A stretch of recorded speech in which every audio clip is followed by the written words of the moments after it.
இந்த pattern neck எப்படி நம்ம மேக் பண்ணுறதுன்னு இந்த வீடியோவில் பார்க்கலாம். லாஸ்ட் வீடியோவில் இந்த தடவை பேப்பர் கட்டிங் வந்து நான் அப்லோட் பண்ணியிருந்தேன். அதே பேப்பர் கட்டிங் வச்சு தான் இப்போ நம்ம இந்த ப்ளவுஸ் வந்து நான் மேக் பண்ண போகிறேன்.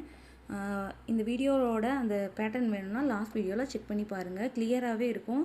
பிகினர்ஸ் கூட ஈஸியாக புரியும்.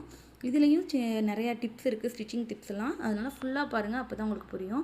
இப்போ 2 பார்ட்டிஷனாக இருக்கிற நெக்கை வந்து நம்ம வந்து செப்பரேட்டாக லைனிங்கில் வந்து மார்க் பண்ணிக்கணும். ஃபஸ்ட்டு ரெடி அளவை மார்க் பண்ணணும். ரெடி அளவை மார்க் பண்ணிவிட்டு அதுக்கு மேலே 1 இன்ச் 1.5 இன்ச் வந்து நம்ம எக்ஸ்ட்ரா கொடுக்கணும். இந்த 1.5 இன்ச் எதுக்குன்னா நம்ம வந்து மேலே வந்து ஸ்கேலப் வரும்ல, அந்த பேட்டர்ன் வந்து இதோட அட்டாச் பண்ணணும் பாட்டமோட. ஸோ அதுக்கான சீம் அலவன்ஸ் தான் இந்த 1.5 இன்ச். இப்போ மார்க் பண்ணிவிட்டு நம்ம சென்டரில் வருதுல அந்த கர்வுக்கும் இதே மாதிரி நம்ம 1/2 இன்ச் மார்க் பண்ணணும். ஏன்னா அடித்து திருப்புறப்ப நமக்கு வந்து ஃபேப்ரிக் இருக்கணும். ஸோ சென்டரில் வந்து 1/2 இன்ச்சும் சைட்ஸில் வந்து 1.5 இன்ச்சும் நான் வந்து ஆட் பண்ணி சீம் அலவன்ஸ் வந்து கொடுத்துருக்கேன். இப்போ அதுக்கு வந்து நம்ம மார்க் பண்ணி ட்ரா பண்ணிக்கலாம். இதே மாதிரி பாயிண்ட்ஸ் வச்சுட்டு கனெக்ட் பண்ணாக்கும் நமக்கு கரெக்டாக யூ ஷேப் வந்துடும். கீழே வர அந்த யூ ஷேப்புக்கு இதே மாதிரி நம்ம மார்க் பண்ணிக்கலாம். இப்போ இது வந்து நான் ரெடி அளவு தான் கொடுத்துருந்தேன். ஸோ கீழே வந்து மடிச்சு தைக்கிறதுக்கும் நான் ஒரு இன்ச் கொடுத்துட்டேன். இப்போ வந்து நம்ம கட் பண்ணி எடுத்துக்கலாம். கரெக்டாக அந்த லைன்ஸ் மேலேயே கட்டிங் போட்டு நம்ம எடுத்தாக்கும் கீழே வரப்போகிற அந்த ப்ளவுஸ் பேட்டர்ன் வந்து ரெடி ஆகிடும். 1 இன்ச் கரெக்டாக மடிச்சு தைக்கிறதுக்காக விட்டாச்சு. இப்போ 1 இன்ச் அந்த 1.5 இன்ச் நம்ம மார்க் பண்ணிக்கணும். மேலே வரப்போகிற ஸ்கேலப்பை தனியாக மறுபடியும் பேட்டர்ன் வச்சு இதே மாதிரி ஸ்கேலப் போட்டு எடுத்துக்கணும்.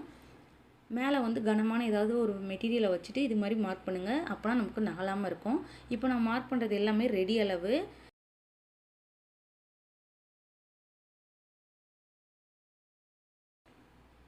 சென்டரில் வரக்கூடிய அந்த போட் நெக் வந்து நம்ம கிராஸ் பீஸ் வச்சு தான் ஸ்டிச் பண்ண போகிறோம். இப்போ மேலே வந்து ஸ்கேலப் இருக்குல்ல, அதுக்கு கீழே ஒரு 3/4 இன்ச் வந்து எக்ஸ்ட்ரா கொடுத்துக்கணும். இப்போ அதை கரெக்டாக ஜாயின் பண்ணிக்கலாம். இந்த 3/4 இன்ச் எதுக்குன்னா நம்ம அடித்து திருப்புறப்ப நமக்கு வந்து ஃபேப்ரிக் இருக்கணும். அடித்து திருப்பிட்டு அதுக்கப்புறம் வேணால் நம்ம கட் பண்ணிக்கலாம். எப்போயுமே எக்ஸ்ட்ரா ஃபேப்ரிக் இருக்க மாதிரி பேட்டர்ன் நெக்குக்கு வந்து ஃபேப்ரிக் வந்து கட் பண்ணணும் லைனிங்கில். அப்போ தான் மெயின் ஃபேப்ரிக்கில் நம்ம ஸ்டிச் பண்ணுறப்ப அட்ஜஸ்ட் பண்ணிக்க முடியும். ஸோ இதே மாதிரி கட் பண்ணி எடுத்துக்கலாம். இப்போ மேலே இருக்க அந்த போட் நெக்கையும் கட் பண்ணி ஓப்பன் பண்ணிக்கலாம்.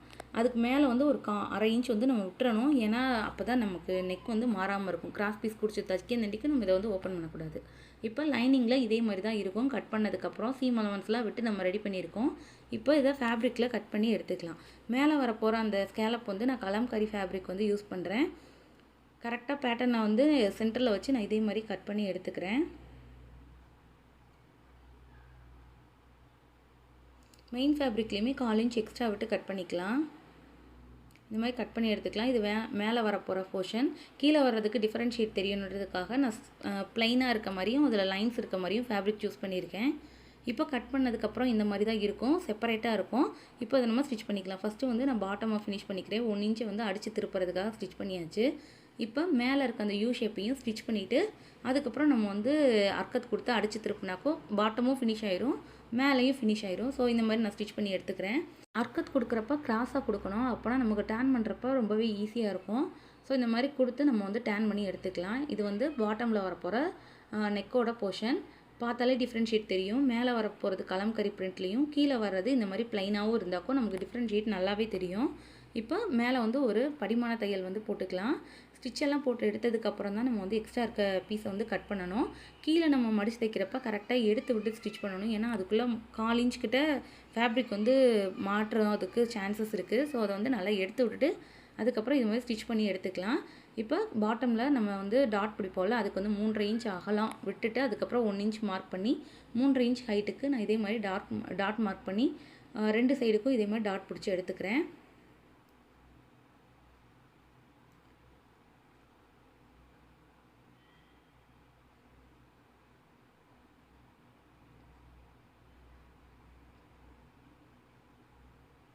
டாட் பிடிச்சதுக்கப்புறம் இது பாட்டம் வந்து கம்ப்ளீட் ஆகிடுச்சு. இப்போ நம்ம மேலே இருக்க அந்த ஸ்கேலப் வந்து எப்படி ஸ்டிச் பண்ணுறதுன்னு பார்க்கலாம். இப்போ எடுத்து ரெடி பண்ணிவிட்டு டேப் பண்ணிவிட்டு நம்ம பின் பண்ணி செக்யூர் பண்ணிடணும்.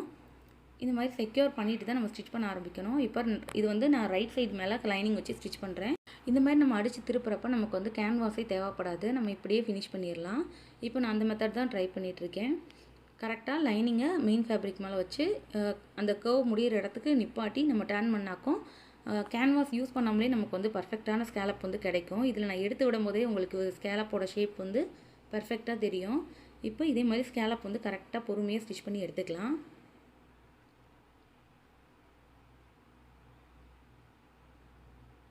சின்ன சின்ன டிப்ஸை யூஸ் பண்ணாக்கோ பிகினர்ஸ் கூட ஈஸியாக இந்த ப்ளவுஸ் பேட்டர்ன் வந்து அச்சீவ் பண்ண முடியும். இதே மாதிரி 1/4 இன்ச் மட்டும் எக்ஸ்ட்ரா விட்டுட்டு நம்ம கட் பண்ணிடலாம்.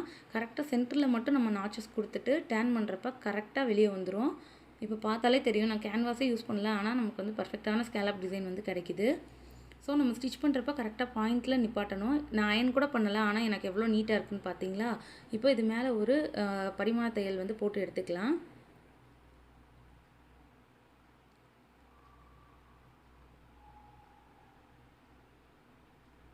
இந்த மாதிரி பேட்டர்னில் இந்த டிசைனுக்கு ஏன் நான் படிமான தையல் போடுறேன்னா, இது வந்து நம்ம கீழே ஜாயின் பண்ண போகிற அந்த கீழே இருக்க நெக்கோட ஜாயின் பண்ண போகிற இடத்துல மட்டும்தான் நம்ம ஸ்டிச் பண்ணுவோம். ஸோ இது வந்து நம்ம ஸ்டிச் பண்ணி வச்சுட்டா பெட்டராக இருக்கும். ஏன்னா நகலாமல் இருக்கும், நீட்டாகவும் இருக்கும் ஷேப் வந்து அப்படியே.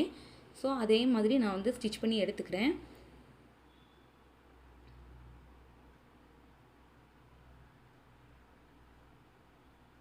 எண்டு வரை கரெக்டாக எடுத்து விட்டு நம்ம ஸ்டிச் பண்ணி எடுத்துக்கலாம். உங்களுக்கு எடுத்து வர்றப்போ கொஞ்சம் கஷ்டமாக இருக்குன்னா அயன் பண்ணிட்டிங்கன்னா இன்னுமே ஸ்டிஃபாக நிற்கும்.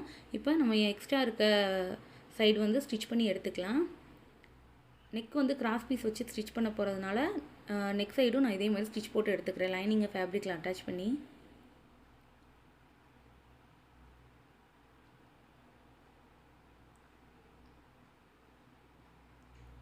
இப்போ ஸ்டிச்சஸ்லாம் போட்டு எடுத்ததுக்கப்புறம் பின்ஸை ரிமூவ் பண்ணிட்டு எக்ஸ்ட்ரா இருக்க ஃபேப்ரிக்கை நம்ம இதே மாதிரி கட் பண்ணலாம். இப்போ டயத்தில் தான் நம்ம வந்து நெக்கை வந்து ஓப்பன் பண்ணணும்.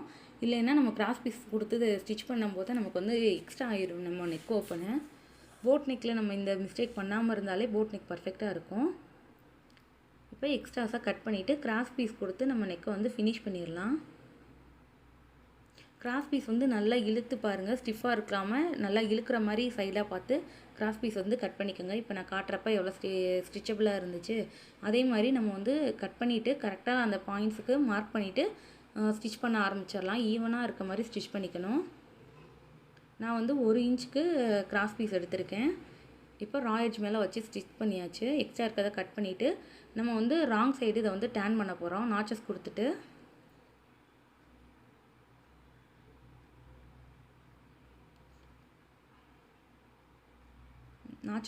இப்போ கரெக்டாக, அதாவது பிசுறு வந்து மேலே பார்த்துருக்க மாதிரி வச்சு லைனிங் மேலே அப்படியே ஸ்டிச் போட்டு வரணும். இப்போ வந்து நமக்கு கீழே போகலை, மேலே பார்த்த மாதிரி வச்சு ஸ்டிச் பண்ணிக்கணும். இந்த மாதிரி ஸ்டிச் பண்ணிட்டு எக்ஸ்ட்ரா இருக்க பிசுரை கட் பண்ணிவிட்டு அப்படியே ஆன் ஃபோல்டு பண்ணி நம்ம வந்து ஸ்டிச் பண்ணாக்கோ நெக்கோட ஃபினிஷிங் வந்து பர்ஃபெக்டாக இருக்கும், மேலே ஸ்டிஃபாக இருக்கும். இப்போ உள்ளே இருக்க எக்ஸ்ட்ராஸை நான் கட் பண்ணி எடுத்துகிட்டு இப்போ இன்னொரு ஃபோல்டு பண்ணணும். இன்னொரு ஃபோல்டு பண்ணி நம்ம ஸ்டிச் பண்ணாக்கோ நெக்கோட ஃபினிஷிங் கம்ப்ளீட் ஆகிடும். இப்போ ரா எட்ஜ் வந்து வெளியே தெரியாது. இந்த மாதிரி ஸ்டிச் பண்ணுறப்போ நமக்கு நெக்கோட ஸ்டிஃப்னஸும் கிடைக்கும், அது மாதிரி பிசுரும் வெளியே தெரியாது. கேன்வாஸ் யூஸ் பண்ணாமலே நம்ம இந்த மாதிரி ஃபினிஷ் பண்ணாக்கோ ஸ்டிஃப்னஸ் நல்லாவே இருக்கும். ஸோ இது மாதிரி ஸ்டிச் பண்ணி நான் வந்து நெக்கை வந்து ஃபினிஷ் பண்ணிக்கிறேன். இப்போ மேலே இருக்க நெக்கோட போர்ஷனையும் கீழே இருக்க நெக்கோட போர்ஷனையும் நம்ம வந்து அட்டாச் பண்ணணும். இதுக்கு வந்து 1.5 இன்ச் நம்ம கொடுத்துருந்தோம்ல சீம் அலவன்ஸு, அதை வந்து மார்க் பண்ணிவிட்டு இப்போ செட் பண்ணி எடுத்துக்கலாம். கரெக்டாக 3 ஸ்கேலப் வர்ற மாதிரி நான் மார்க் பண்ணியிருந்தேன். அதே மாதிரி இப்போ நான் வந்து செட் பண்ணி பின் பண்ணிவிட்டு இது வந்து ஸ்டிச் பண்ணி ஜாயின் பண்ணிக்கலாம்.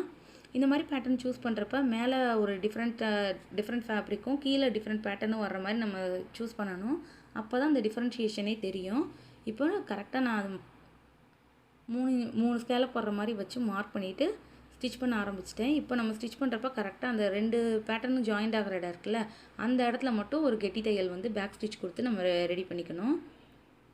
இப்போ நான் மறுபடியும் மேலே ஸ்டிச் பண்ணல, ஏன்னா நம்ம ஒரு தடவை ஏற்கனவே ஸ்டிச் பண்ணி படிமான ஸ்டிச் போட்டோம். அதனால சிங்கிள் ஸ்டிச்லேயே தான் நான் ஃபினிஷ் பண்ணியிருக்கேன். கீழே மட்டும்தான் நம்ம எக்ஸ்ட்ரா ஒரு ஸ்டிச் வந்து போடுறோம். இப்போ ஜாயின் பண்ணுற இடத்துல மறுபடியும் ஒரு பேக் ஸ்டிச் கொடுத்து இதே மாதிரி இன்னொரு சைடையும் நம்ம கம்ப்ளீட் பண்ணி எடுத்துக்கலாம். இந்த மாதிரி கம்ப்ளீட் பண்ணாக்கும் பேக்கோட பேட்டர்ன் வந்து ரொம்பவே நல்லாயிருக்கும். பிகினர்ஸ் கூட ஈஸியாக இந்த மாதிரி பேட்டர்ன் வந்து ட்ரை பண்ணுறதுக்கு இது யூஸ்ஃபுல்லாக இருக்கும். இந்த வீடியோவில் சொல்லியிருக்க டிப்ஸும் உங்களுக்கு யூஸ்ஃபுல்லாக இருக்கும்னு நினைக்கிறேன். இதில் பேக்கில் இருக்க அந்த 1.5 இன்ச்சை நம்ம எப்படி ஃபினிஷ் பண்ணுறதுன்னு நான் சொல்கிறேன். இதுதான் இந்த டிசைனு கம்ப்ளீட் ஆகிடுச்சு. இப்போ இந்த 1.5 இன்ச் எக்ஸ்ட்ரா இருக்குல்ல, இதை வந்து ஒரு ஃபோல்டு பண்ணிக்கலாம், இல்லைனா நீங்கள் கட் பண்ணிடுங்க 1/2 இன்ச் வர மாதிரி. கட் பண்ணிவிட்டு நான் வந்து இதை வந்து இப்போ மடித்து தான் தைக்க போகிறேன். மடித்து தைச்சிட்டு எப்படி ஃபினிஷ் பண்ணுறதுன்னு பாருங்கள், ஏன்னா உங்களுக்கு இது யூஸ்ஃபுல்லாக இருக்கும்.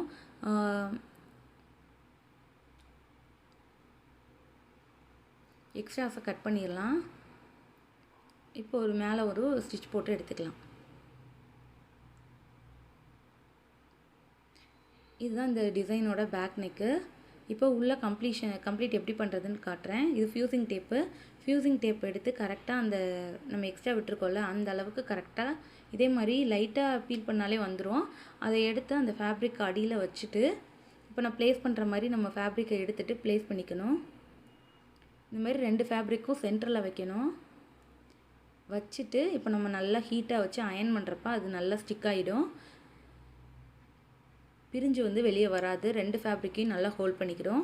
ஸோ ஸ்டிஃபாகவும் இருக்கும். நமக்கு வந்து ரா எட்ஜும் தெரியாது. நம்ம ஹெம்மிங் பண்ண தேவையில்ல. அவசரமாக நீங்கள் டெலிவரி பண்ணணுன்றப்ப இந்த ஃபியூசிங் டேப் யூஸ் பண்ணி இதே மாதிரி அயன் பண்ணிங்கன்னா உங்களுக்கு வந்து நீட்டாக இருக்கும். பேட்டர்ன் ப்ளவுஸை மேக்ஸிமம் இந்த மாதிரி தான் ஃபினிஷ் பண்ணணும். நம்ம ஸ்டிச் பண்ணதே வெளியே தெரியக்கூடாது. ஸோ அதே மாதிரி நான் ஃபினிஷ் பண்ணி எடுத்துக்கிறேன். இப்போ நீங்கள் எடுத்து பார்த்தா கூட அது நல்லா ஸ்டிக்காக இருக்கும். இந்த டிப்ஸ் உங்களுக்கு யூஸ்ஃபுல்லாக இருக்கும்னு நினைக்கிறேன். பிகினர்ஸ்க்கு இதே மாதிரி தான் ஸ்டிஃப் ஆகி நல்லா கம் மாதிரி ஒட்டிக்கும். பேட்டர்ன் ப்ளவுஸ் ஸ்டிச் பண்ணுறது ரொம்ப கஷ்டம் இல்லை. ஸோ இந்த மாதிரி ஈஸியான டிப்ஸ் எல்லாம் உங்களுக்கு தெரியணும்னா என் பேஜை ஃபாலோ பண்ணிக்கோங்க. Subscribe for more videos. Thank you.